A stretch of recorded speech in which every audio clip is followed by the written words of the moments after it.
msingi katika maisha ya Mkristo. Haya maswali yote yajibiwe, yasijibiwe, haya ndiyo mambo ambayo lazima tuyaelewe.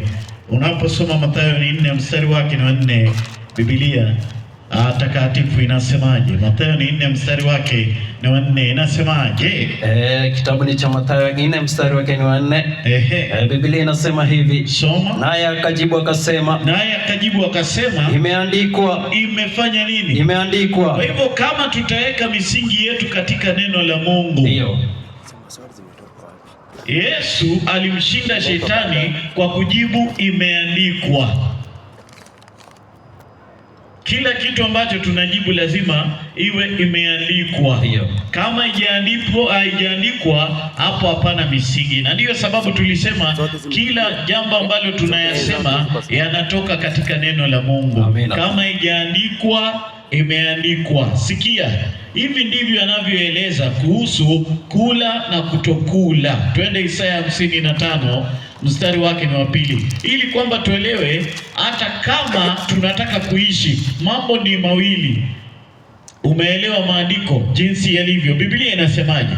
Kitabu ni cha Isaya 55 mstari wake ni wa 2. Soma. Inasema kwani kutoa fedha kwa ajili ya kitu ambacho si chakula. Kutoa fedha kwa ajili ya kitu ambacho sio nini? Chakula. Unajua kitu kingi ambacho kinaangamiza wengi. Mwalimu. Mtu anaingia supermarket na ananunua kitu hata haelewi. Jamaa mmoja alinunua spaghetti, nikamuuliza hiyo imetengenezwa na nini? Hajui na anakula. Watoto siku hizi wanakimbia wananunua numbers. Ukimuuliza hiyo imetengenezwa na, ukiuliza yule ambaye anamnunuliwa imetengenezwa na nini, hafanyi nini? Anafahamu. Kwa hivyo Biblia inauliza, mbona utoe fedha kwa kitu ambacho sio nini? Chakula. Endelea. Na mapato yenu kwa kitu kisichoshibisha. Kwa kitu kisichoshibisha. Kwa hivyo hapo tu ndio msingi. Utapata ya kwamba ignorance ndio inafanya wengi wanaangamia. Ignorance tu. Tamaa. Ignorance. Wewe angalia shamba la Edeni. Mungu akasema kila mti uzao matunda nimewapa kuwa chakula chenyu, lakini hiki. Nani anajua ya kwamba mti ambao ulikuwa na ujuzi wa mema na mabaya ilikuwa ni mbaya ama nzuri? God has provided many good things in our lives, lakini curiosity ile ambayo iliua, that killed the cat, yani inafanya wengi wanatamani kujua hata mambo hawapaswi kufanya nini? Kufahamu, kuyajua. Na hivyo ndivyo tunaangamia. Na kuna jambo ambalo ningependa kusema ya kwamba haya yote ambayo tunaangazia katika maisha yetu, lazima tu tuelewe yote ambayo tunayasema yameandikwa. Hivyo ndivyo Yesu alikuwa ni mshindi. Leo tunaingia katika mada ambayo ni mada ya ajabu. Ni 666 na alama ya mnyama, na nataka kuunganisha mambo hayo yote na manabii wa uongo. Yesu ananena na wanafunzi wake, anatutahadharisha, na leo nataka kuunganisha kila kitu ili kwamba tupate kuyaelewa. Kitabu gani unasoma? Mathayo 24 mstari wake ni wa 3. Inasemaje? Mathayo 24 mstari wake ni wa 3. Soma. Biblia inasema hata alipokuwa ameketi katika mlima wa Mzeituni. Yesu akiwa ameketi katika mlima wa Mzeituni, wanafunzi wake wakamwendea kwa faragha wakisema, soma, tuambie mambo hayo yatakuwa lini, nayo ni nini dalili ya kuja kwako na mwisho wa dunia? Kwa hivyo alikuwa akitaka kujua dalili ya kuja kwa Yesu na ya mwisho wa dunia. Endelea. Yesu akajibu, soma, akawaambia, angalia mtu asiwadanganye. Jambo la kwanza Yesu anawatahadharisha, anawaambia nyakati za mwisho kutakuwa na wengi ambao wako na udanganyifu. Kwa hivyo anawatahadharisha, anawaambia mtu asiwadanganye. Mwalimu, ruka hata 24 inasemaje? Inasema, soma. Kwa maana watatokea makristo wa uongo. Biblia inasema watatokea makristo wa uongo na manabii wa uongo. Na manabii wa nini? Wa uongo. Kwa hivyo jambo hili limerudiwa katika maandiko kila baada ya mtumishi anaponena, yani anarudia mambo haya. Watatokea manabii wa uongo na nini? Na Makristo. Endelea. Nao watatoa ishara kubwa na maajabu. Jambo la kwanza lazima tujue ni kwamba wanaenda kutoa ishara kubwa na maajabu. Endelea. Wapate kuwapoteza hata kama yamkini nini? Hata walio wateule. Hata walio wateule, wale ambao wameteuliwa katika Ukristo hata wanapotezwa. Hata wale ambao wanaingia katika ibada, hata wale ambao wanajiita Wakristo, hata wale ambao wanaitwa Waadventista. Sikia, nataka kuambia hata yamkini walio wa Mungu wengi watapotezwa. Na sio mambo haya Kristo pekee anaongea habari yake, hata Petro ananena maneno haya. Twende kitabu cha Petro ni wa pili 2 mstari wake ni wa kwanza. Petro wa pili ni wa pili 2 mstari wake ni wa kwanza. Inasemaje? Lakini kuliondokea manabii wa uongo. Yani anasema kuliondokea manabii wa uongo katika wale watatu watu kama vile wenu kutakavyokuwako walimu wa uongo na watakaoingiza kwa werevu uzushi na kuwapoteza, hata wakimkana hata Bwana aliyewanunua. Asante sana. Kwa hivyo hata Petro anaongea, anatuambia, anatutahadharisha kuhusu manabii wa uongo. Hata Yohana hakuachwa nyuma, hata naye anaongea habari ya manabii wa uongo. Twende waraka wa kwanza wa Yohana 4 mstari wake ni wa kwanza. Inasemaje? Waraka ni wa kwanza wa Yohana 4 mstari wake ni wa kwanza. Inasemaje? Wapenzi, msiamini kila roho. Biblia inasema tusiamini kila roho, bali zijaribuni hizo roho. Mungu anataka tuzijaribu hizo roho kwamba zimetokana na Mungu. Zimetokana na nani? Na Mungu. Endelea. Kwa sababu manabii wa uongo wengi wametokea duniani. Hivyo. Sikia, yani manabii wa uongo wengi wametokea duniani. Sasa siri hapa, kuna tahadhari. Mungu anatutahadharisha kuhusu mambo fulani. Na hii tahadhari inahusiana na manabii wa uongo. Mwalimu, si tuende Ufunuo ni 14, anza mstari wake ni wa 6.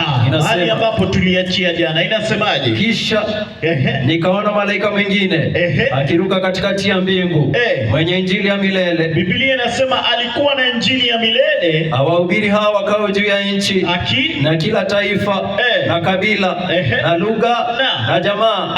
Akasema kwa sauti kuu, mcheni Mungu na kumtukuza, maana saa ya hukumu yake imekuja. Yani saa ya hukumu ya Mungu imekuja. Msujudieni yeye aliyezifanya mbingu na nchi na bahari na chemichemi za maji. Kisha mwingine malaika wa pili. Sasa sikia, malaika wa kwanza anatutahadharisha, anaturudisha katika imani ya kweli. Sikia, nataka kuambia siri. Huyu malaika anafanya kazi Elia alifanya. Sikia, kabla Elia hajaita moto kutoka mbinguni katika mlima Karmeli, jambo la kwanza anatengeneza zile misingi ambazo zilikuwa zimevunjika. Anatengeneza madhabahu ambayo ilikuwa imevunjika. Unaposoma kitabu cha kitabu cha Malaki ni 4 mstari wake ni wa 5. Inasemaje? Malaki ni 4 mstari wake ni wa 5. Sikia jinsi ambavyo Mungu ananena kuhusu tabia ya Elia. Biblia inasemaje? Inasema, soma. Ikumbukeni torati ya Musa. Mwalimu, unasoma wapi? Kitabu ni cha Malaki. Haya, Malaki ni 5 mstari wake ni wa 4. Inasemaje? 4:5. Hiyo 4:5 inasema, Angalieni nitawapelekea Elia nabii. Ati nitawapelekea Elia nabii kabla haijaja siku ile ya Bwana iliyokuu na kuogofya. Siku ya Bwana ni kuu na ya kuogopwa. Endelea.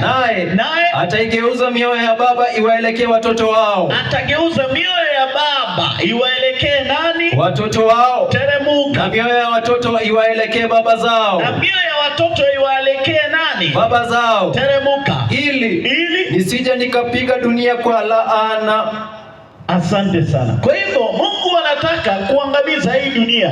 Hii dunia iko karibu kuangamizwa, lakini mioyo ya baba inawarudia watoto wao na mioyo ya watoto inawarudia baba yao. Swali, baba yetu ni nani? Na mioyo yetu lazima iturudie. Yeye anatengeneza njia ili Kristo anaporejea apate tukiwa tayari. Kwani nini ilikwisha kuharibika? Mwalimu, twende kitabu cha Isaya 59. Isaya ni 59. Isaya ni 59. Biblia takatifu inasema kitu gani? Inasema, soma. Tazama mkono wa Bwana au kupunguka, wala hata usiweze kuokoa, wala sikio lake si zito, hata lisiweze kusikia. Endelea. Lakini maovu yenu yamewafarikisha ninyi na Mungu wenu. Ati yamewafarikisha ninyi na nani? Na Mungu wenu. Teremuka. Na dhambi zenu uficha uso wake. Yani dhambi zetu zimeficha uso wa Mungu. Usione.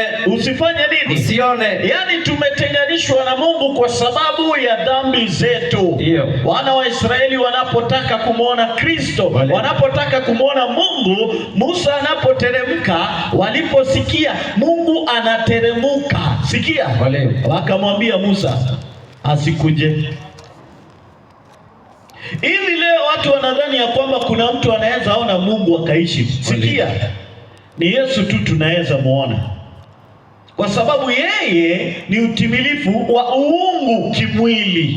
Lakini hakuna mtu anaweza ona utakatifu wa Mungu akaishi. Na ndiyo sababu siku ya mwisho wengi ambao wataangamizwa na kufunuliwa kwake, kwa sababu Kristo atakuja na utukufu wa Mungu. Na wengine watasema, wataambia miamba ituangukie. Kwa hivyo Mungu anataka kutengeneza hiyo uhusiano, ilikuwa imekwisha kuharibika. Na ndiyo sababu malaika wa kwanza anatoa habari, anatutahadharisha tumche Mungu na tumtukuze, kwa maana saa ya hukumu imekwisha. Kisha malaika wa pili anafuata. Biblia inasemaje? Kisha mwingine malaika wa pili akafuata akisema, nini? Umeanguka Babeli, nini? Mji ule ulio mkubwa. Nataka kuambia Babeli inaanguka. Babeli ni system kubwa ambayo imewanywesha mataifa ghadhabu ya uasherati wake. Hii ghadhabu ni mafundisho ya uongo ambayo imekithiri katika uso wa dunia hii, na ndiyo sababu tunaongea kuhusu manabii wa uongo. Sikia, twende Ufunuo ni 18:23. Inasemaje? 18:23. Biblia takatifu inasema kitu gani? Wala nuru ya taa haitamulika ndani yako tena kabisa. Nataka kuambia nuru ya taa haitamulika ndani ya Babeli kabisa. Wala sauti ya bwana harusi na bibi harusi haitasikiwa ndani yako tena kabisa. Endelea. Maana hao wafanya biashara wako walikuwa wakuu wa nchi. Yani wafanya biashara wake walikuwa wakuu wa nchi. Nataka kuambia hii dunia shetani ameshika mateka. Wakuu, wafanya biashara wake wakuu wameshika dunia mateka. Najua wengine wanashangaa ukiwaambia kuna vitu vinaitwa secret societies. Hivi leo kuna watu ambao wanaongoza dunia hii wanaitwa think tank. Yani hao ndio wanapanga mambo yote jinsi yatakavyokuwa. The secret society. Wengine wanadhani ya kwamba ni mambo yetu. Sikia, the Skull and Bone is a secret society ambayo inaongoza dunia jinsi ambavyo inaendelea katika hali ya uchumi na mavazi. Si ajabu the Bilderberg Brothers hao wanaongoza dunia katika hali ya kisiasa, na wanataka dunia ielekee mahali inaelekea. Na ndiyo sababu tukisema ya kwamba kuna kitu inaitwa New World Order. It is a new world order under the control of the United Nation and Religion. Sikia, inaunganisha mambo yote pamoja. Na ndiyo sababu Biblia inasema ya kwamba wakuu wake walikuwa wana biashara wakuu katika uso wa dunia hii. They control every everything. They control you financially, they control you politically, vile wanataka ufikirie, hata vile unaishi. Sikia, hata vile wanataka ubadilishe hali yako ya maisha. Sikia, hivyo ndivyo ilivyo. Endelea. Biblia inasema zaidi, inasema soma, na watakatifu na ya watakatifu na ya wale wote waliouawa juu ya nchi. Haya, unasoma wapi? Ndio mwalimu, 24. 23. Nilimaliza. Umefika hiyo 23 ndio nataka usome tena. Inasema haya basi, inasema zaidi, inasema wala nuru ya taa haitamulika ndani yako tena kabisa, na wala sauti ya bwana harusi na bi harusi haitasikiwa ndani yako tena kabisa. Teremka. Maana hao watafanya biashara wafanya biashara wako walikuwa wakuu wa nchi, kwa kuwa mataifa yote walidanganywa kwa uchawi wako. Yani kwa uchawi wake wengi wamedanganyika. Na wengi wamedanganywa. Na wengi wameingia katika hali ya kudanganyika. Sikia, Babeli imeanguka. Biblia inasema tutoke Babeli. Mwalimu, sasa ujumbe wa mwisho wa dunia hii ni tahadhari. Inasemaje? Soma. Inasema hivi, Ufunuo 14 mstari wake ni wa 9. Na mwingine malaika watatu akawafuata akisema nini? Kwa sauti kuu, mtu awaye yote atakayemsujudu huyo mnyama, atakayesujudu moja mnyama na sanamu yake na kuipokea chapa katika kipaji cha uso wake, yeye naye atakunywa katika mvinyo wa ghadhabu ya Mungu. Anakunywa katika mvinyo wa ghadhabu ya Mungu iliyotengenezwa pasipo kuchanganywa na maji, katika kikombe cha hasira yake.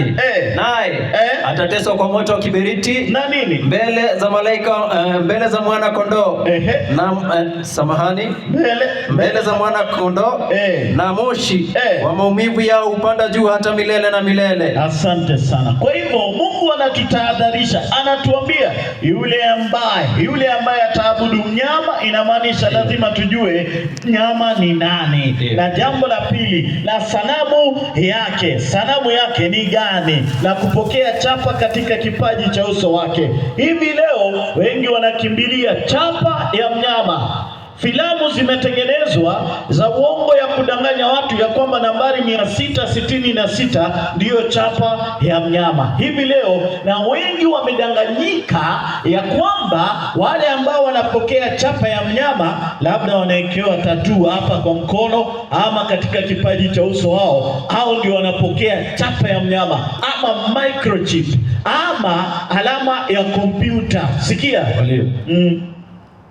wengine hata siku hizi hawaendi supermarket kwa sababu wanadhani ya kwamba yani chapa ya mnyama is a barcode number. Barcode.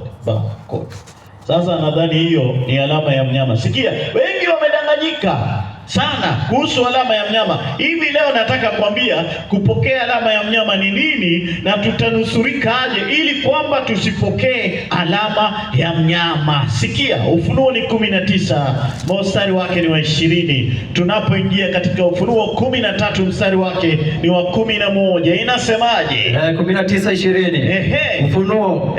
Yule mnyama, Biblia inasema yule mnyama akakamatwa. Hapa tunataka kuongea kuhusu wanyama watatu. Yule mnyama, Biblia inasema akakamatwa. Na yule nabii wa uongo pamoja naye. Biblia inasema na nabii wa uongo pamoja naye. Yeye aliyezifanya hizo ishara mbele yake, ambazo kwa hizo aliwadanganya watu wale walioipokea ile chapa ya huyo mnyama. Kwa hivyo wengi ambao wamedanganywa wakapokea alama ya mnyama kwa njia ya ishara. Na yule ambaye aliwadanganya ni yule nabii wa uongo. Hivi leo tunapokamilisha nataka kuambia kwamba kunainuka system tatu ambayo zinatawala dunia wakati mmoja. Mwalimu, situingie Ufunuo 13 mstari wake ni wa 11 nikuonyesha. Kuna system tatu ambayo inatawala dunia kwa wakati mmoja. Biblia inasemaje? Inasema soma 13:11.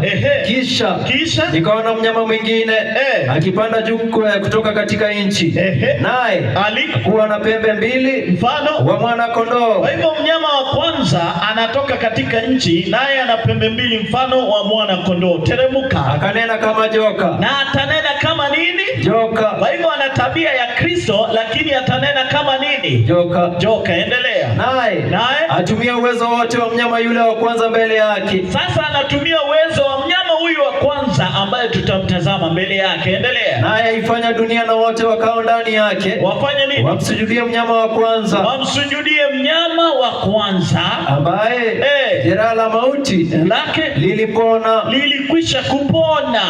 Endelea. Naye afanya ishara kubwa. Biblia inasema huyu ambaye ana pembe mbili mfano wa mwana kondoo anafanya ishara kubwa, hata kufanya moto kushuka kutoka mbinguni. Yaani huyu anafanya ishara kubwa, anafanya mambo yake yote kwa uwezo wa huyu mnyama wa kwanza, hata kufanya moto kushuka kutoka mbinguni. Endelea. Uje juu ya nchi mbele ya wanadamu. Teremuka. Naye awakosesha wale wakao juu ya nchi kwa ishara zile alizopewa kuifanya mbele za huyo mnyama. Kwa hivyo dunia yote inakoseshwa kwa njia ya ishara. Endelea. Akiwaambia wakao juu ya nchi nini? Kumfanyia sanamu yule mnyama aliyekuwa na jeraha la upanga, naye akaishi. Kwa hivyo huyu ndiye anatengeneza sanamu ya huyu mnyama. Sasa mwalimu, lazima watu wajue mnyama ni nani na sanamu ni gani. Mwalimu, tulia, tuendelea na maandiko. Inasemaje? Akapewa kutia pumzi katika ile sanamu ya mnyama. Kwa hivyo huyu atatia pumzi kwa sanamu ya mnyama, hata ile sanamu ya mnyama inene. Endelea. Na kuwafanya hao wote wasio sujudu sanamu ya mnyama wawe. Endelea. Naye awafanya wote wadogo wakubwa na mataifa na matajiri kwa maskini na walio huru watumwa watiwe chapa katika mkono wao wa kuume au katika vipaji vya nyuso zao. Tena kwamba mtu awaye yote asiweze kununua wala kuuza. Yaani mtu awaye yote asiweze kununua wala kufanya nini? Kuuza. Isipokuwa chapa ile, yani jina la mnyama yule, yani jina la mnyama yule, au hesabu ya jina lake. Alafu kuna hesabu ya jina lake. Hapa ndipo penye hekima. Yani nataka kuambia yule ambaye ako na hekima, yeye aliye na akili hesabu ya mnyama huyo, kwa maana hesabu ya mnyama ni ya kibinadamu. Yani ni hesabu sio ya kompyuta, bali ni hesabu ya kibinadamu. Endelea. Na hesabu yake ni 666. Nataka kuambia hesabu yake ni 666. Hiyo. Kwa hivyo huyu mnyama ana jina lake, huyu mnyama ana hesabu yake, na huyu mnyama ana chapa yake. Na huyu mnyama anatengenezewa sanamu. Yaani huyu mnyama, ile sanamu lazima ifanane na yeye. Akiweka hivi mguu, na ile sanamu pia inafanya nini? Kwa hivyo yule ambaye anaenda kulazimisha dunia kupokea chapa sio mnyama, bali ni sanamu ya mnyama. Mwalimu, sasa swali ili tuelewe mambo haya yote, lazima tuelewe habari ya hawa wanyama. Sikia, hapa kuna joka ambaye huyo mnyama ambaye ana pembe mbili mfano wa mwana kondoo atanena kama joka. Yaani anafanya mambo yake yote, kazi yake katika Ukristo, lakini ananena kama joka. Mwalimu, tulisema joka ni nani? Ufunuo ni 12. Shetani. Mstari wake ni wa 9. Inasemaje? Inasema. Soma. Mstari wake ni wa 9 inasema yule joka akatupwa. Nani? Yule mkubwa anaitwa joka mkubwa, nyoka wa zamani, anaitwa nyoka wa zamani, aitwa Ibilisi na Shetani. Kwa hivyo tunapoongea habari ya joka tunaongea habari ya nani? Ibilisi na Shetani. Asante sana. Kwa hivyo tumepata kugundua ya kwamba huyu mnyama ana pembe mbili mfano wa mwana kondoo, ananena kama mwana kondoo, yaani anafanya mambo yake yote kama mwana kondoo, lakini atanena kama joka. Yaani ana tabia mbili mara moja. Ana tabia mbili mara moja. Kisha kuna huyu mnyama wa pili. Huyu mnyama ambaye nataka kuambia anatengenezewa sanamu. Ufunuo ni 13 mstari wake ni wa kwanza. Anasema kisha nikaona mnyama akitoka katika bahari, mwenye pembe 10. Ana pembe 10 na vichwa 7. Endelea. Na juu ya pembe zake ana vilemba 10. Na juu ya vichwa vyake ana majina ya makufuru. Yaani juu ya vichwa vyake huyu mnyama ana majina ya nini? nini? Makufuru. Kwa hivyo tumejua mnyama ni nani kweli? Ndio. Kwa sababu tulisema tunapoongea habari ya mnyama tunaongea habari ya ufalme kweli? Ndio. Lakini kukufuru ni kule mwanadamu kuchukua sehemu ya Mungu na tabia ya nani? Ya Mungu. Haya, mfano tuende Luka. Tuende kitabu cha Luka.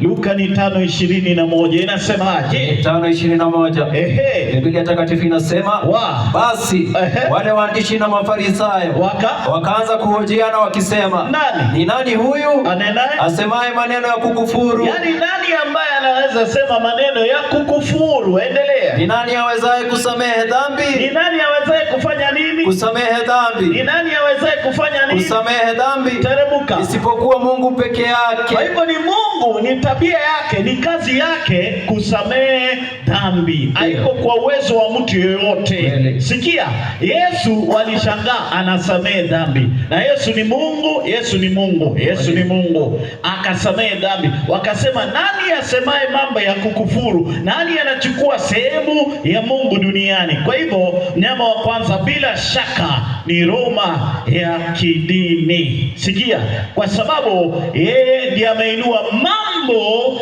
ya kufuru. Sikia, sasa mwalimu, tumepata kujua joka ni nani kweli? Na tumepata kujua mnyama wa kwanza ni nani? Sasa kuna huu mnyama wa pili ambaye ana pembe mbili, mfano wa nini? Wa mwana kondoo. Nilikwambia ufalme huu unainuka baada ya kipindi cha zama za giza, na taifa ambayo iliinuka baada ya kipindi cha zama za giza zilikuwa taifa mbili. Moja ilikuwa taifa ya Kifaransa ambayo ilichukua askofu wa kanisa la Kirumi mateka mwaka 1798. Kisha wakati huo Marekani ilikuwa inainuka na ilikuwa inachukua tabia ya Kikristo. Ina pembe mbili mfano wa mwana kondoo. Inamaanisha kwamba inatofautisha dini na serikali. Na ndiyo sababu unapoangalia sheria ya Marekani, misingi yao ni kwamba mambo yao yanatofautisha mambo ya dini na mambo ya kiserikali. Na dunia nzima imefuata mfumo huo. Hata hapa kwetu Kenya kuna kitu inaitwa popular government. Yaani serikali inaongozwa na rais na kanisa linaongozwa na askofu, na serikali haitaongoza mtu kulingana na jinsi ambavyo anataka kuabudu. Inaitwa freedom of worship, religious freedom, inaitwa religious liberty.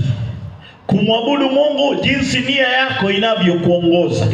Hivi leo nilisema hata ukiamua unataka kuabudu panya, abudu panya. Hakuna mtu atakuuliza. Na ndio sababu hata wale wanaenda shuleni nashangaa. Yaani walimu wamekazana na watoto waende shule Saturday. Wengine siku hizi wamekaza watoto wanaenda shule hata Jumapili. Ni vile sheria ijapatana nao. Hiyo ni kufungwa. You are infringing in someone's rights. Hivi leo unajua kuna nchi hata huwezi fundisha mtoto somo la Biblia, hakuna, kwa sababu ni kama wanasema unamlazimisha dini yako. At least hapa kwetu kuna huruma, watu wanaweza soma somo ili kwamba waelewe nani, kwa sababu misingi yetu ni ya Kikristo na Mungu anatuongoza. Sisi wenyewe, walimu wenyewe wameweka watoto wanakuwa ni kama wako kwa jela. Hivi leo watoto wanaishi ni kama maisha yao is dependent upon reading, kusoma tu. Yaani mtoto anazaliwa miaka 3 wako shule. Afadhali zamani ukiwa priuni tulikuwa unarudi nyumbani saa 7. Unajua saa 7 ikifika lazima uimbie mwalimu kwa heri mwalimu, kwa sababu hiyo inamaanisha wewe na mwalimu mtakutana. Hivi leo hadi wameongeza kipindi ya watoto kulala shule. Yaani hiyo ni lesson, sleeping class. Hadi imeandikwa hapo kwa lesson, sleeping. Na watoto wanalala.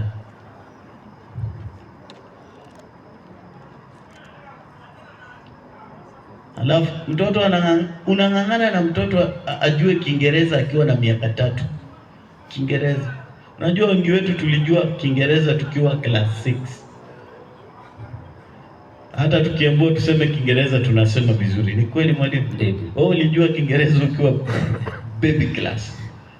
Yaani mtoto akifika high school amechoka na shule. Wewe unadhani hao watu wanasoma shule kwa nini? Wamechoka nayo. Ni jela. Inakaa jela. Wacha nikwambie.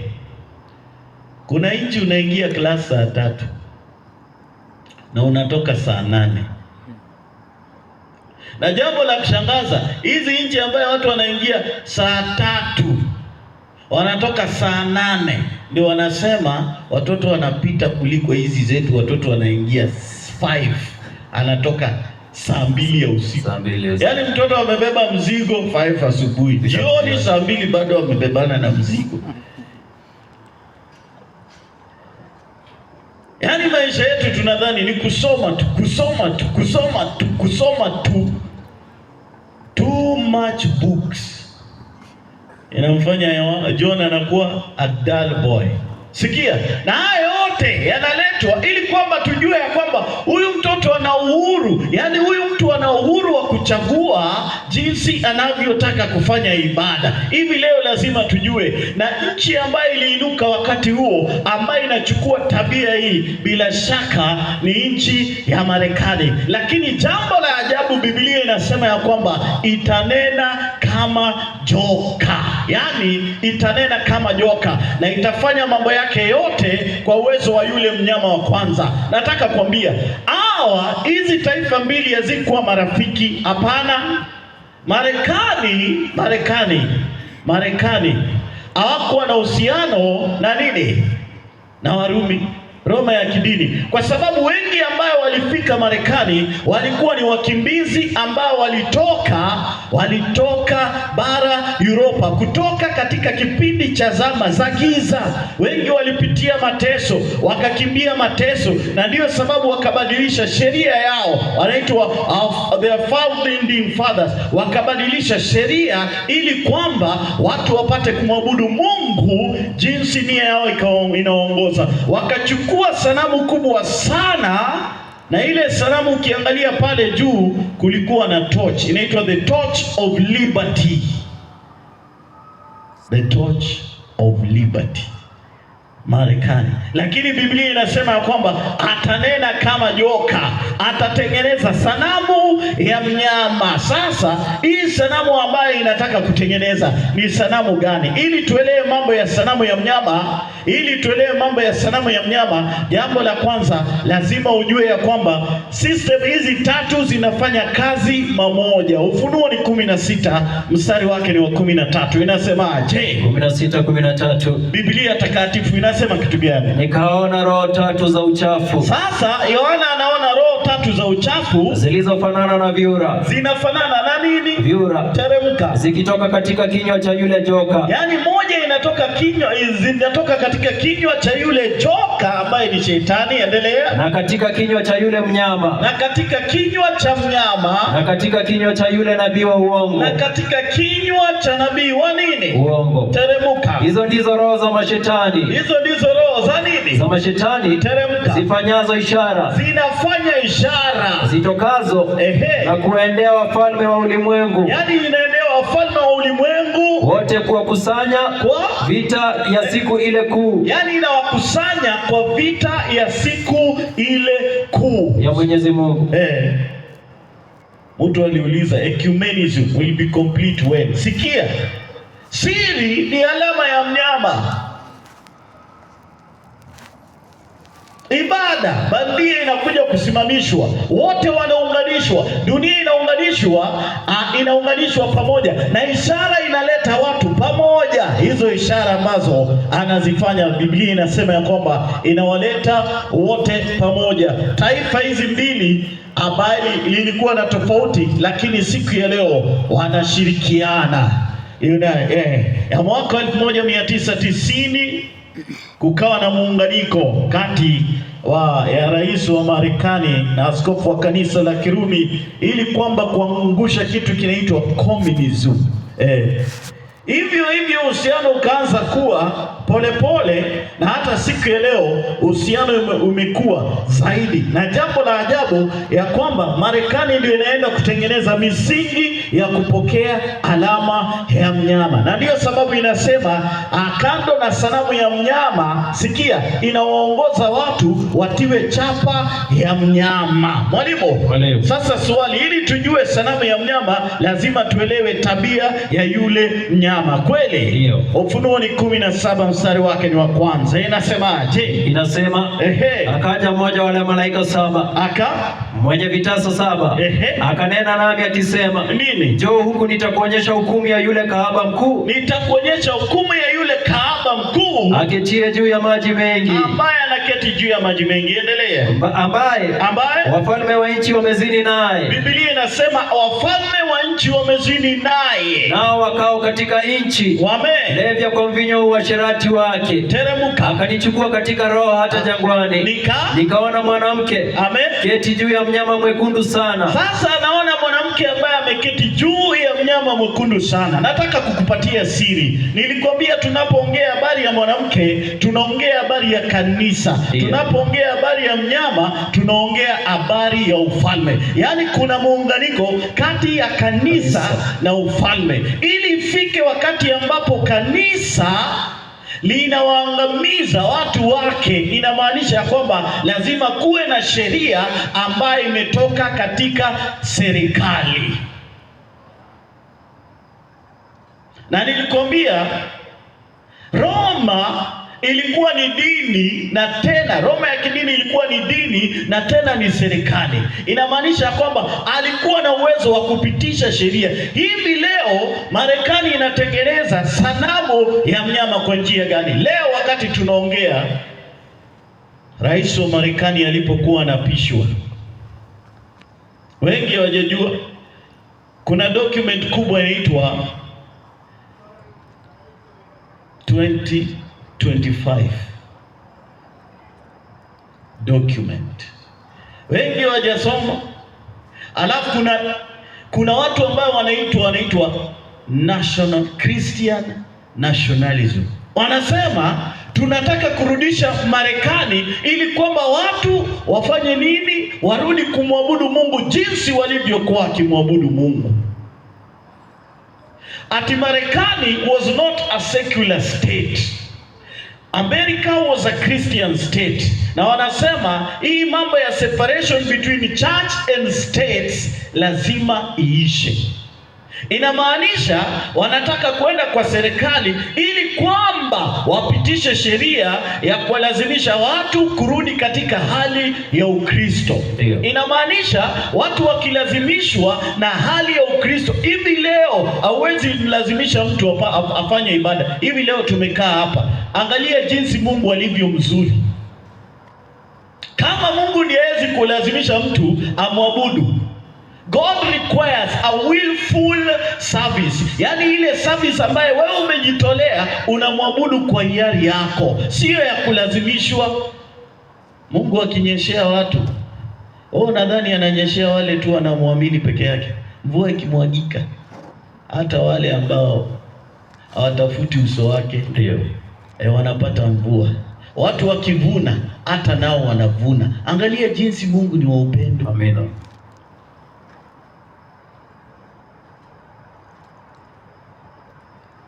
Bwana Yesu asifiwe. Amina. Sasa Marekani inataka kulazimisha watu warudi katika hali ya Ukristo. In that document kuna clause ambazo zinalazimisha watu.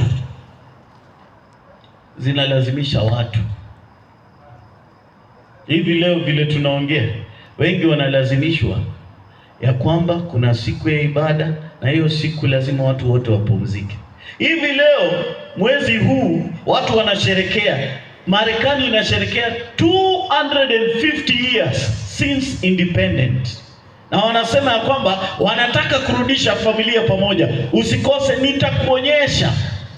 Na wanaleta hivi vitu pamoja, wanaleta hivi vitu hata watu wasielewe mambo jinsi jinsi yalivyo, lakini kusudi ni kutengeneza sanamu ya nini? Kutengeneza sanamu ya mnyama, na mambo ambayo wanayapitisha ili kwamba wapate kutengeneza sanamu ya mnyama. Wengi wanasema itakuwaje? Itakuwa kwa sababu hivi leo tunapoongea, mtu aliuliza swali ya ajabu.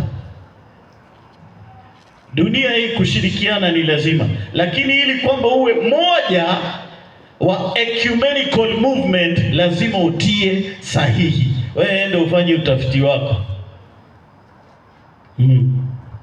Na wengi wameunganika pamoja, wananena neno moja, wanasema tunataka jambo moja, tunataka kiongozi ambaye anatuongoza. Lakini jambo la ajabu, unaposoma Ufunuo 14 mstari wake ni wa 9, Biblia inatutahadharisha dhidi ya ibada ya mnyama, sanamu yake na kutiwa chapa. Na wengi ambao watatiwa chapa, nilikwambia watatiwa chapa katika hali ya kudanganyika. Hivi leo wengi wanatafuta ishara, wanasahau ya kwamba hizi ishara zinafumba watu macho, wakidhani ya kwamba pale kuna Roho Mtakatifu.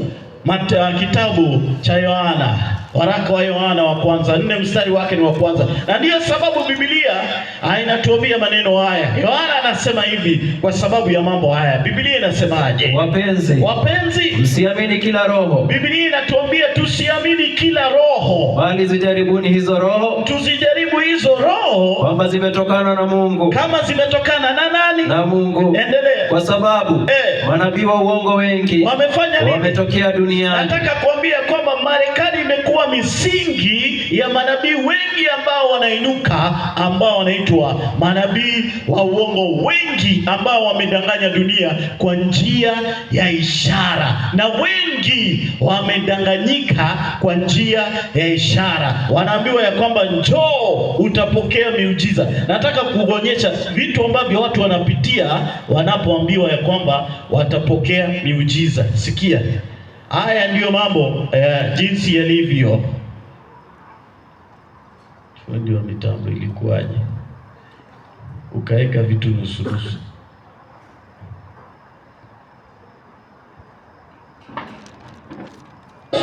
I don't either. Angalia, nataka leo kila mtu macho atazame. But when the Lord talks to me, I obey him. He says it's simple. There's nothing more to it.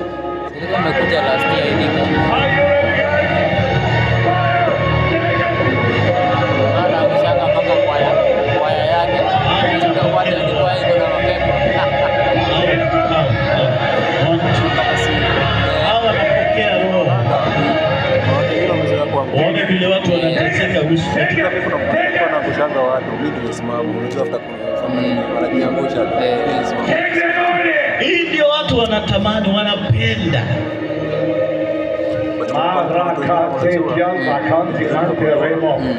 Hiyo ni roho imeteremka.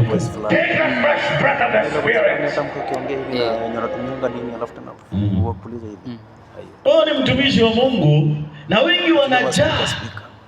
Vibao vinatengenezwa. Huyo ako na kansa. Sasa akiwa na kansa, hivyo ndio anatibiwa. Hiyo ni matibabu.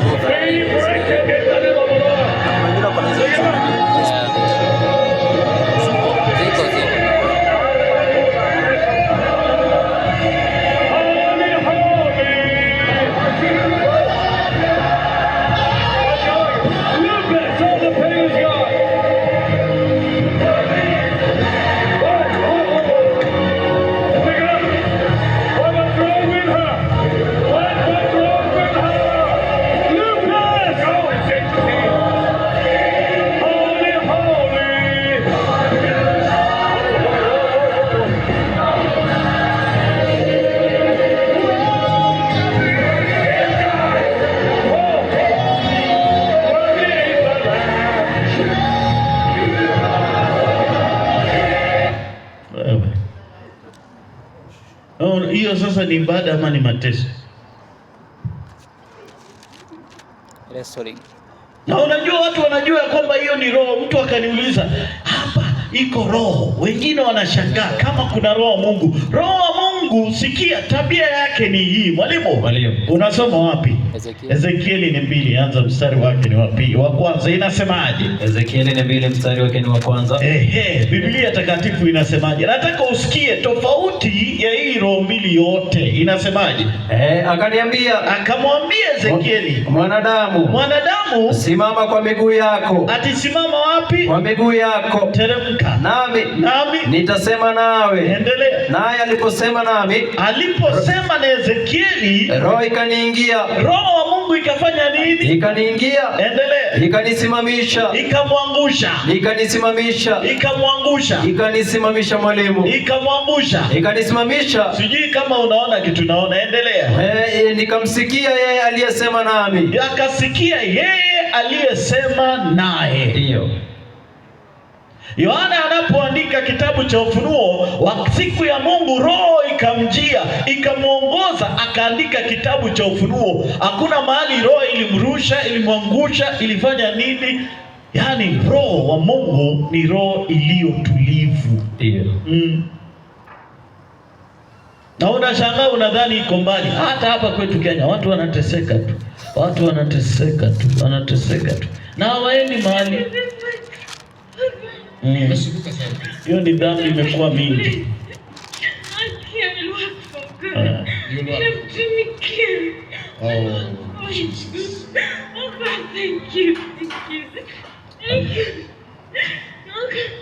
You are now anointed. Your life will never be the same. Tumishi aliongea kuhusu anointment, hata sitaki kurudia. Komanda mwenyewe.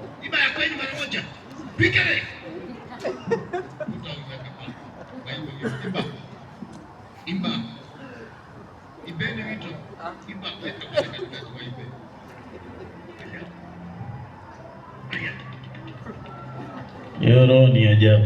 Na wengi wanadanganyika. Yesu anasema nyakati watu hawaoni. Yesu amerudia, na nilikwambia hata Paulo anaongea mambo ya manabii wa uongo. Yohana anaongea mambo ya manabii wa uongo. Petro anaongea mambo, lakini wengi wamefumbwa macho wasipate kujua ya kwamba njia hii wengi wataingia na wapokee chapa pasipo kujua, kwa sababu wengi wanatafuta ishara, hawataki kujua iliyo ya ukweli. Wakorintho ni wa kwanza 1 mstari wake ni wa 18, kisha uruke 22. Inasemaje Biblia takatifu? Wakorintho ni wa kwanza 1:18 inasemaje? 1:18. Imeandikwa hivi. Soma. Kwa sababu neno la msalaba. Neno la nini? La msalaba. Teremka. Kwao wanaopotea ni upuzi. Kwa wale ambao wanapotea ni nini? Ni upuzi. Sasa nataka kukuambia mbona ni upuzi kwa wale ambao wanapotea. 22 inasemaje? Inasema soma. Kwa sababu Wayahudi wanataka ishara, wanatafuta ishara, na Wayunani wanatafuta hekima. Watu watafuti kuokolewa, watu wengi wanatafuta ishara, wanataka kusaidika. Watu wanapokuja kwa Kristo, mtu anakuja na shida zake, na ndiyo sababu utashangaa wachawi na waganga wamejaa dunia, kwa sababu wanajua vizuri hii dunia imejaa matatizo. Mtu anaenda kwa mchawi kwa sababu anataka mapenzi na mtu. Wewe niambie tu ile tu kitu nitafanya ili kwamba huyu mwanamke anikubali. Jamaa mmoja mpumbavu, na mimi namuita mpumbavu, alienda kwa mganga akamwambia, mimi niko na msichana ambaye ningependa nimuoe na nimempenda sana.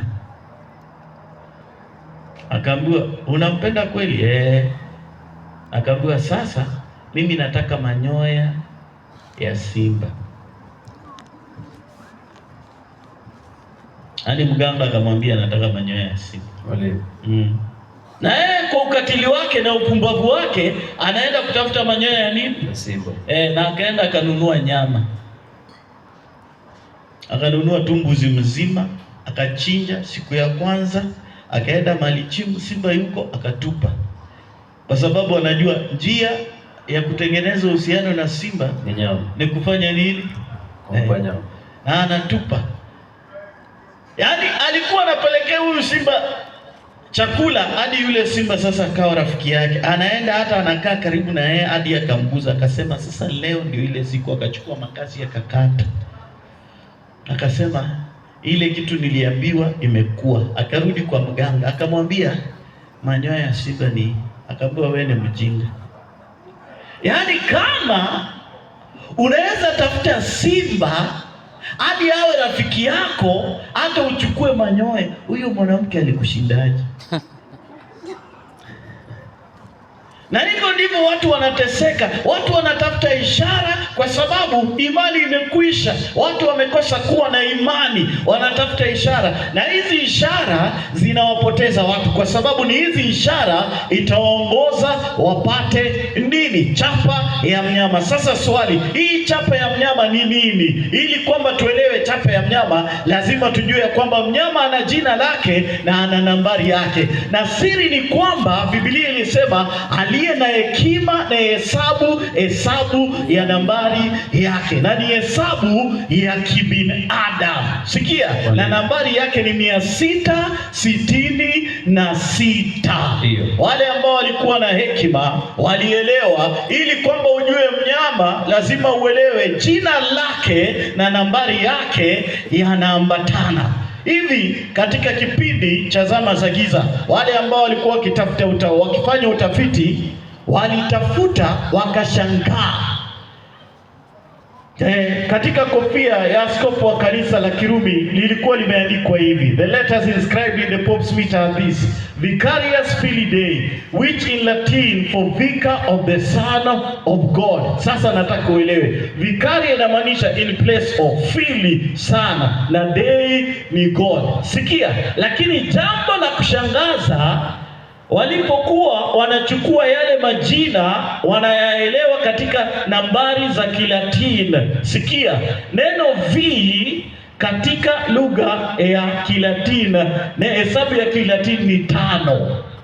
I ni 1, C ni 100, inaitwa Roman numbers.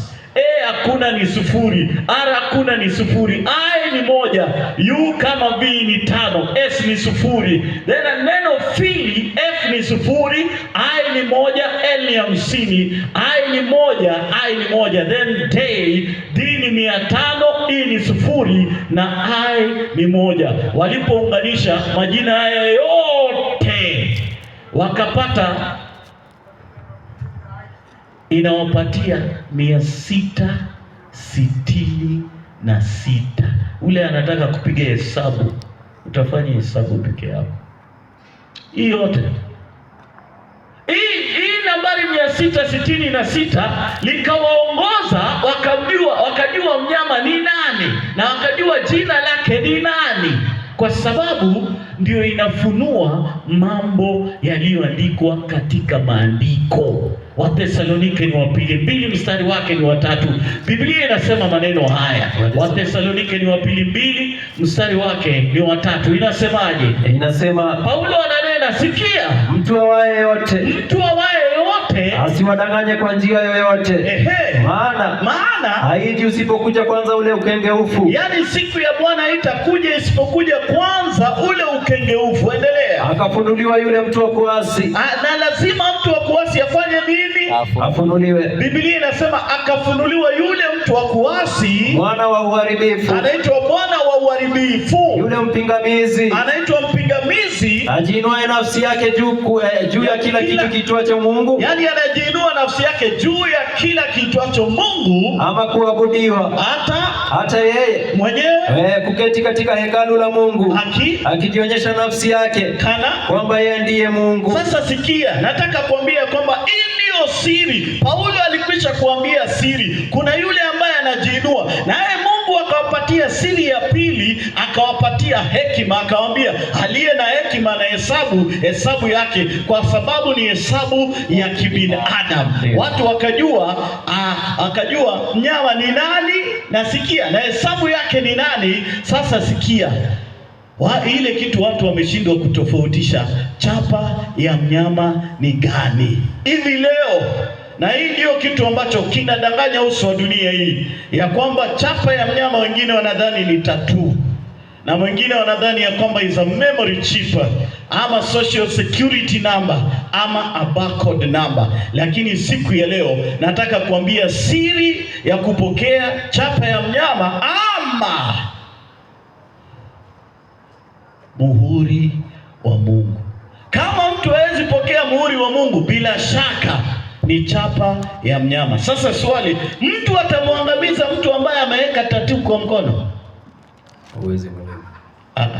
Wengine hawajanisikia. Yaani unaweka tattoo hapa. Sasa umeweka 666 tattoo hapa. Mungu atakuangamiza? Nataka kuambia wale ambao wanaangamizwa ni akina nani? Mwalimu, si tuende waraka wa kwanza wa Yohana 3 mstari wake ni 4. Inasemaje? Waraka ni wa kwanza wa Yohana 3 mstari wake ni 4. Biblia takatifu inasema kitu gani? Inasema, soma. Kila atendaye dhambi afanya uasi. Afanya nini? Uasi. Afanya uasi. Kwa kuwa dhambi ni uasi. Kwa kuwa dhambi ni uasi. Sasa baada ya kutenda dhambi, karama sasa, yani hii zawadi ya kutenda dhambi ni gani? Mwalimu, twende kitabu cha Warumi 6:23. Inasemaje? Inasema, kwa maana mshahara wa dhambi ni mauti. Mshahara wa dhambi ni mauti. Bali karama ya Mungu ni nini? Ni uzima wa milele. Ni uzima wa milele katika Kristo Yesu Bwana wetu. Asante sana. Yani mshahara wa dhambi ni mauti. Unapotenda dhambi, kitu ambacho kiko mbele yako ni mauti. Sasa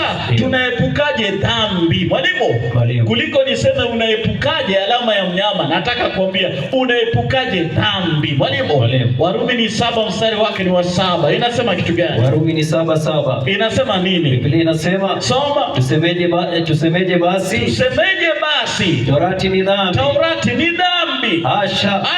Walakini singa litambua dhambi ila kwa sheria. Yani sheria ndiyo inatuongoza, tunaelewa dhambi. Sasa kuna uhusiano gani kati ya alama ya mnyama ama chapa ya mnyama na dhambi? Ili tujue mambo haya yote lazima tuelewe kuna muhuri wa Mungu. Ufunuo ni 7, anza mstari wake ni wa kwanza. Inasemaje? Ufunuo ni 7 mstari wake ni wa kwanza. Nipe habari. Inasema, baada ya hayo nikaona malaika wanne wamesimama katika pembe 4 za nchi, wakizizuia pepo 4 za nchi, upepo usivume juu ya nchi, wala juu ya bahari, wala juu ya mti wowote. Nikaona malaika mwingine akipanda kutoka mawio ya jua, akiwa mwenye muhuri ya Mungu. Ana muhuri wa Mungu aliye hai. Aliye nini? Hai. Teremuka. Akawapigia kelele kwa sauti kuu wale malaika wanne. Akapiga kelele akiwaambia wale malaika wanne waliopewa kuidhuru nchi na bahari,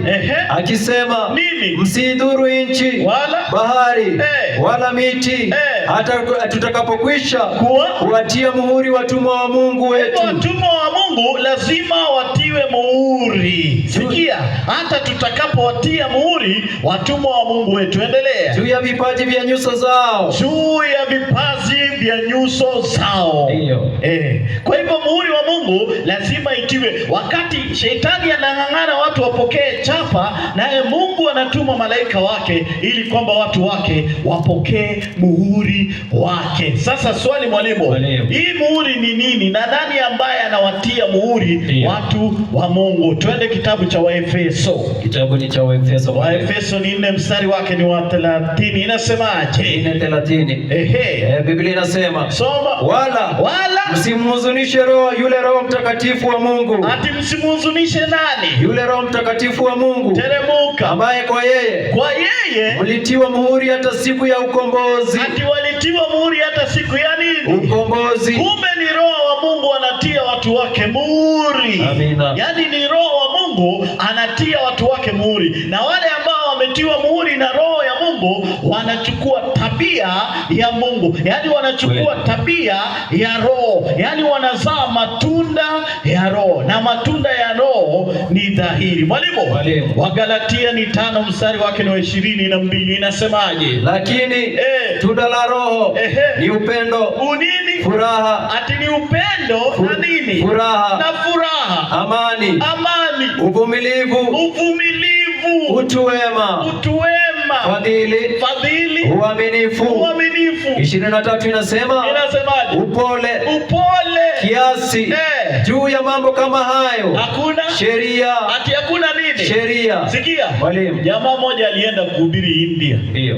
Akapewa kila kitu aende ahubiri India. Ndio. Alipofika, hii hadithi mimi nilipewa. Alipofika pale hakuhubiri. Hata kidogo hakuhubiri. Ndio. Yeye alikuwa na watu wanapita, anawaita, anawagawia chakula. Wengine anawapatia nguo. Wengine anaenda kushiriki nao, anakaa nao, anapiga hadithi. Anakaa tu anapiga hadithi. Yaani watu wakashangaa, huyu ni mtu aina gani? Yeye ako na fedha kila wakati. Yeye ikiisha anapiga tu simu, tuma. Wale walimtuma wakaona huyu jamaa analeta hasara.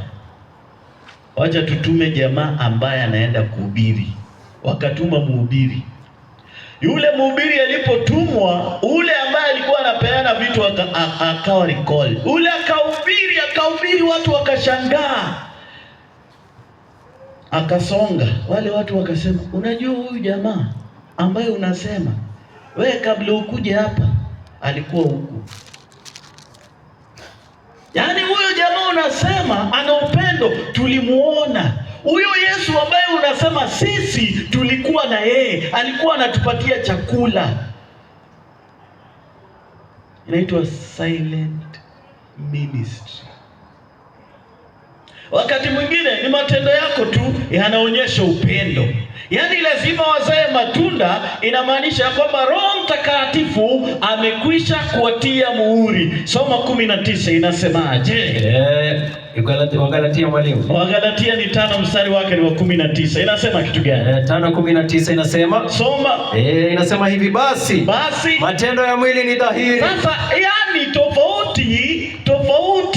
tofauti na matunda ya Roho Mtakatifu, matendo ya mwili ni dhahiri. Soma. Hiyo haya. Uasherati, uchafu, ufisadi, ibada ya sanamu. Unajua kuna watu ambao wako ndani ya ibada lakini bado wako na ufisadi. Wanaishi maisha ya ufisadi na wanataka kuenda mbinguni hivyo. Unajua mbinguni kuna gold. The streets are streets of gold.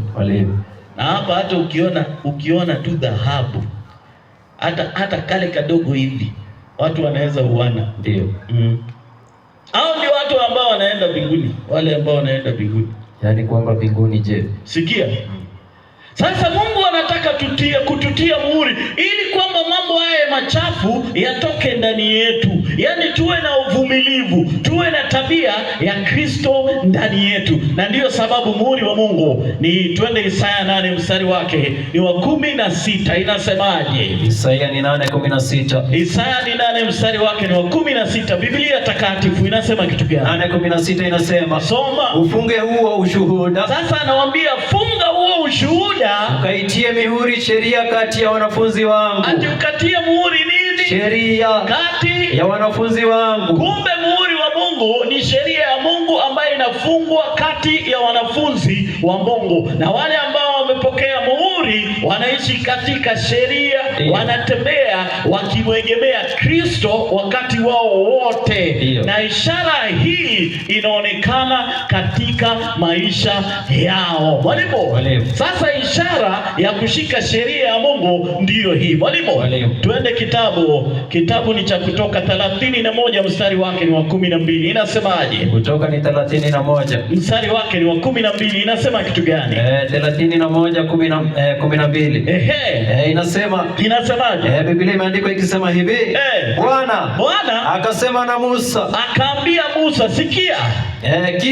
Kisha nena wewe na wana wa Israeli na kuambia hivi. Soma. Hakika mtazishika sabato zangu. Ati mtazishika nini? Sabato zangu. Mtazishika sabato zangu. Mtazishika sabato zangu.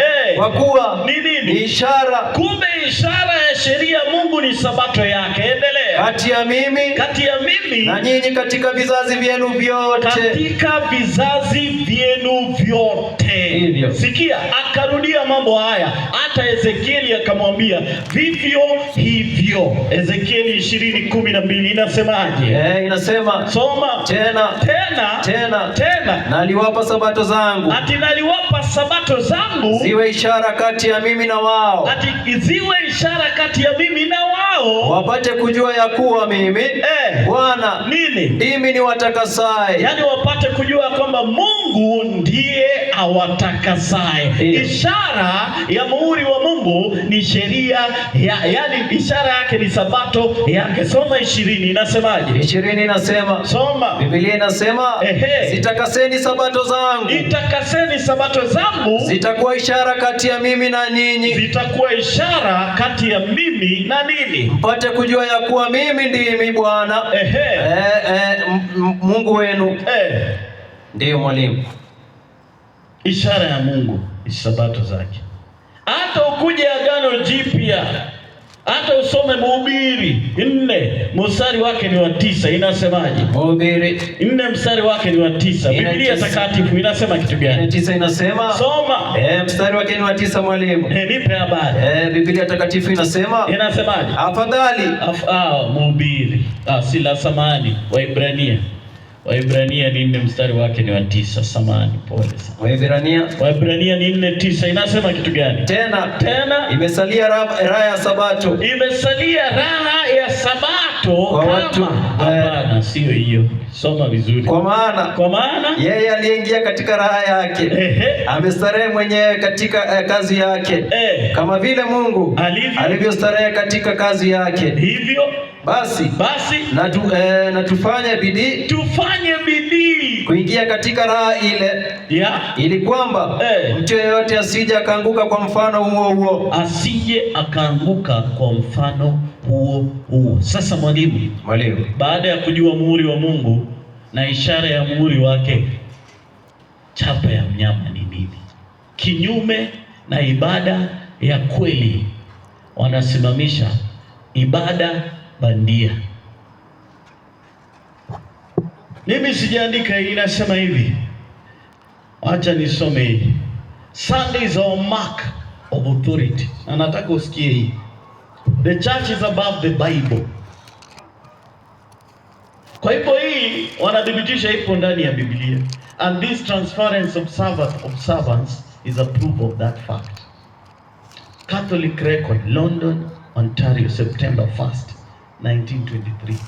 Yaani shetani ni mkatili, anajua watu wanaabudu Mungu katika haki na kweli, naye analeta kitu tofauti.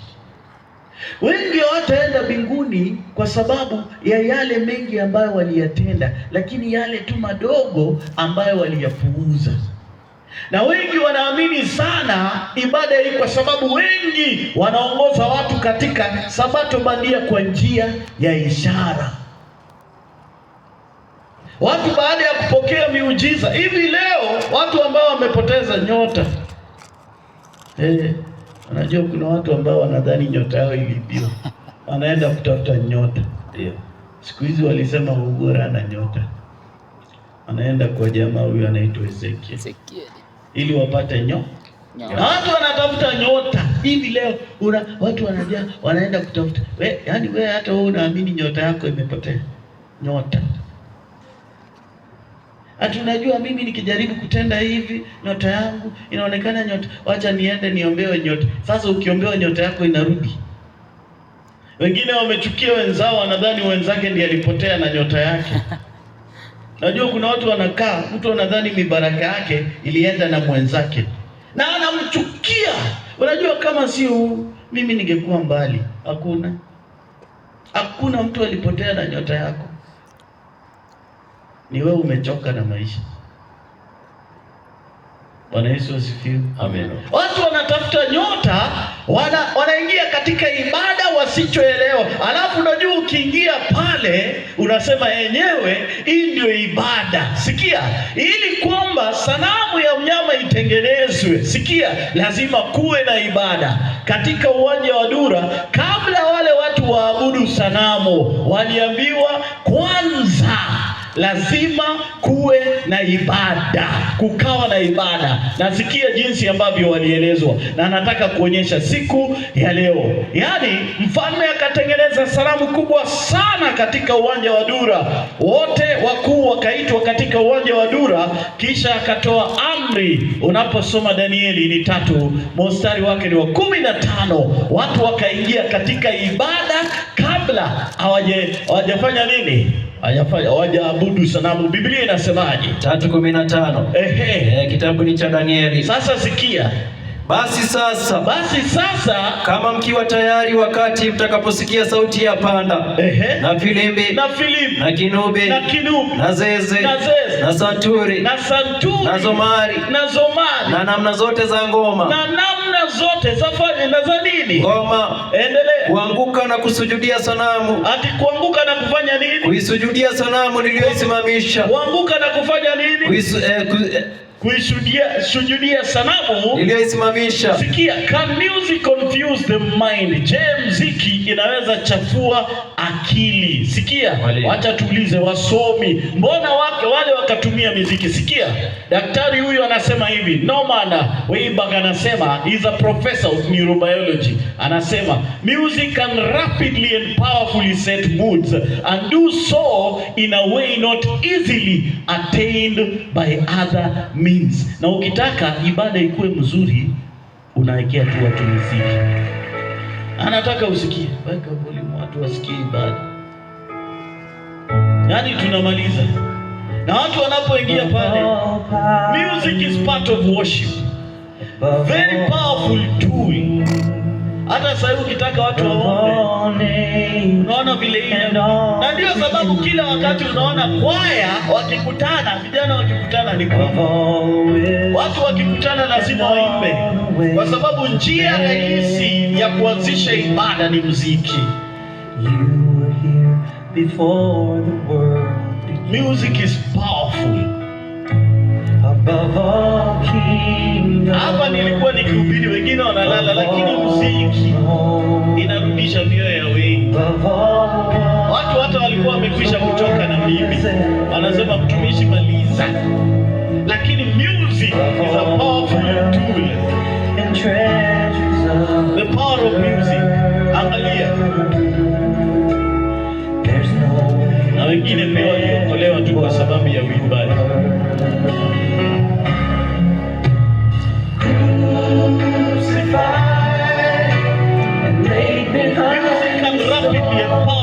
Set moods and do so in a way not easily attained by other means. The power of music. Trampled on the ground, he chose to die and follow me.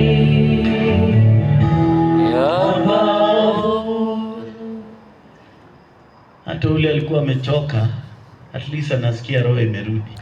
Sasa shetani anajua hivi. Sasa yeye yake si utaratibu. Anajua njia rahisi ya kukanganya hii mataifa yote ni muziki. Alafu yeye naye analeta yake. Hawa wako ibada. Hawa wako ibada.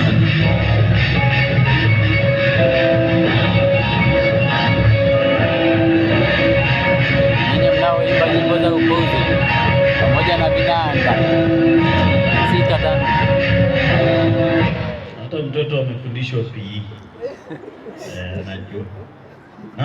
Alafu unaniambia huyo mtu akishafanya hivyo, ukimwambia atafute Biblia yake mali aliweka, atapata? Wewe angalia tu. Angalia tu.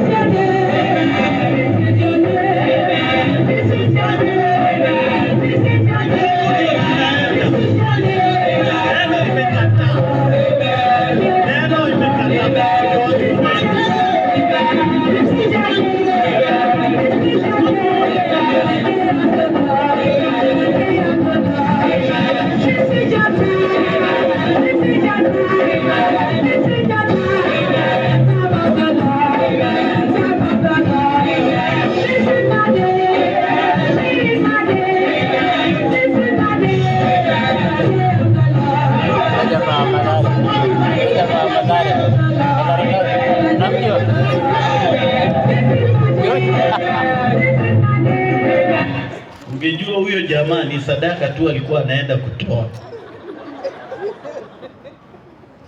Na unajua watu wakishasikia wanasema amen, haleluya, amen. Hata watu wa Mungu. Mimi sisemi sipendi muziki. Hivi leo hubiri, watu wako hivi, weka tu kwaya tu.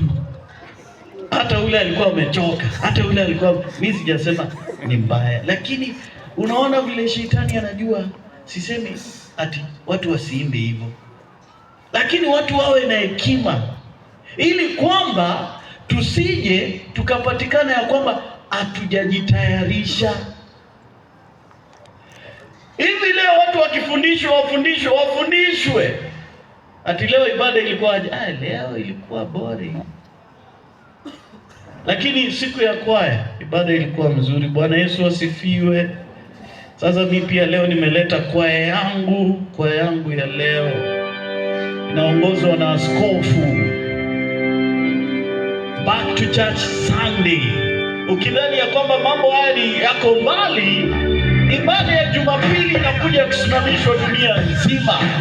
Wengi wasijue ya kwamba hii ibada inaletwa kwa njia rahisi. Check it. Back to Church Sunday. Church Sunday, that's what's up. You ain't never seen a church like this. Yeah. We got lights, cameras, plenty of action. Sio pekee wanasema back to Church Sunday. Got my chucks on and na unaona jinsi mziki ambao wanapiga ile inavutia vijana. Wanasema back to Church Sunday. Sio hao pekee wanasema back to Church Sunday. Sikia, pop demands respect for Sunday. Hii mambo yangu watu wanadhani ni ya mchezo.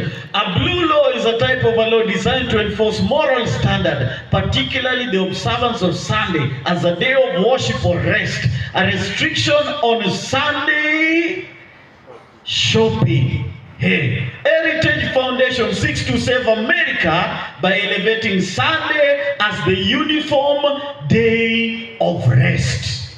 Wengi walidhani ya kwamba itafika, imefika. Wacha nikusomee. Saving America by saving the family, a foundation for the next 250 years. Yaani miaka 220 inafuata, 250 inafuata, wanataka ili kwamba wasaidie familia. Njia ni gani? Kuinua siku moja ambayo watu wote wanapumzika. The dawn of America's 250th year. Sikia, mwaka imefika. Na jambo ambalo wengi hawajajua ni hii. On January 8th, 2026, something happened that should alarm every Christian who takes Bible prophecy seriously.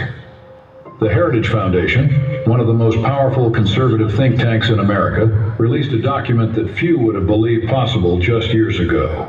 Buried on page 38 of their new report is something students of prophecy have warned about for over a century.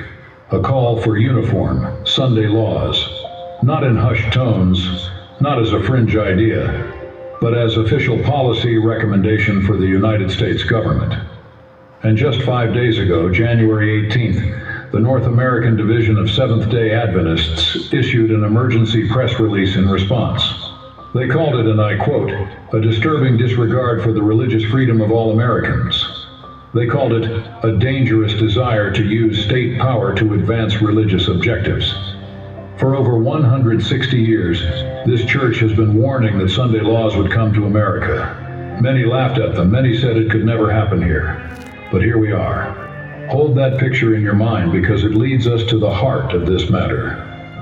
What exactly did the Heritage Foundation release, and why should every believer pay attention? On January 8th, 2000...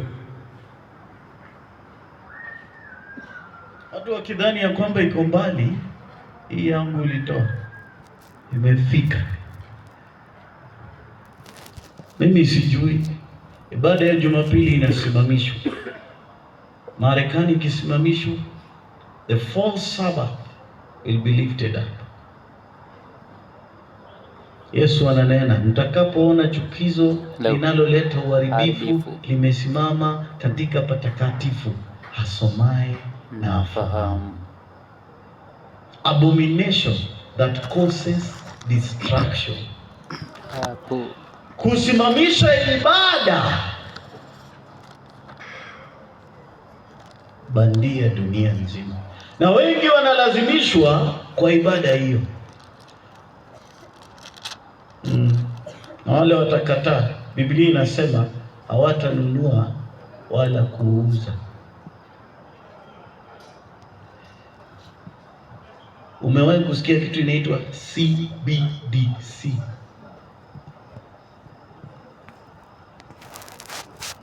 Inaitwa stable currency, stable coin, si coin. Yani inafika mahali we will not be using cash. Hii currency ambayo tunatumia hatutumii. Na ukiingia China, sasa watu wanapimwa na tabia yako. Wakiona tabia yako ni mbovu, unapewa sanction katika nchi yako. Hauwezi enda na train, hauwezi toka nchi yenu uende nchi nyingine. You become a hostage in your own country. Hizi vitu watu wasomi. Today the world is governed through the media.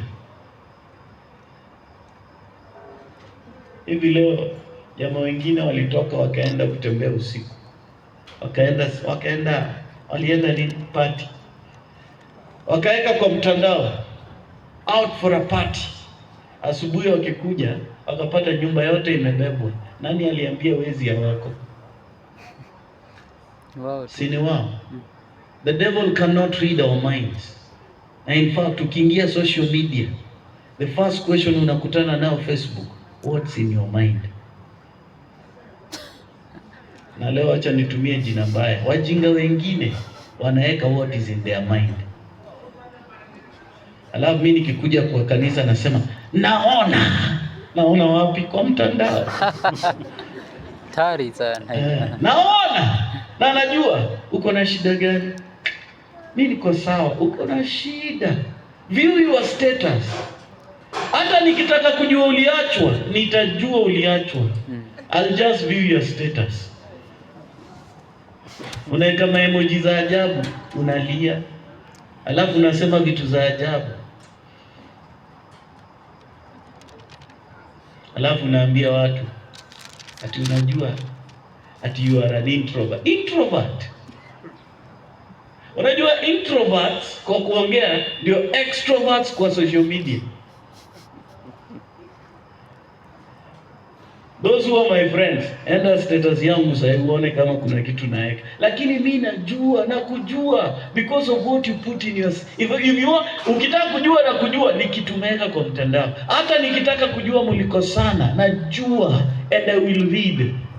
Na imewekwa my status. My status. Emoji za ajabu. My status. Upuzi mingi. My status.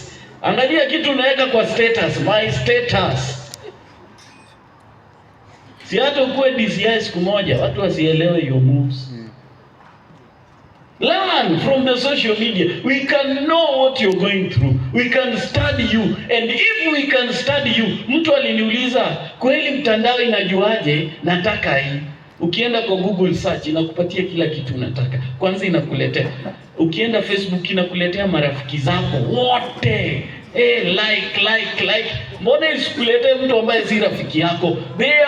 The algorithm imekustudy na imejua nini unapenda. It's an algorithm. Today, land is not an asset. The greatest asset in this world is data. Situsimame. Mimi namaliza, nawaambia watu wawe na hekima. We are living in tough days, difficult moments. Not difficult in terms of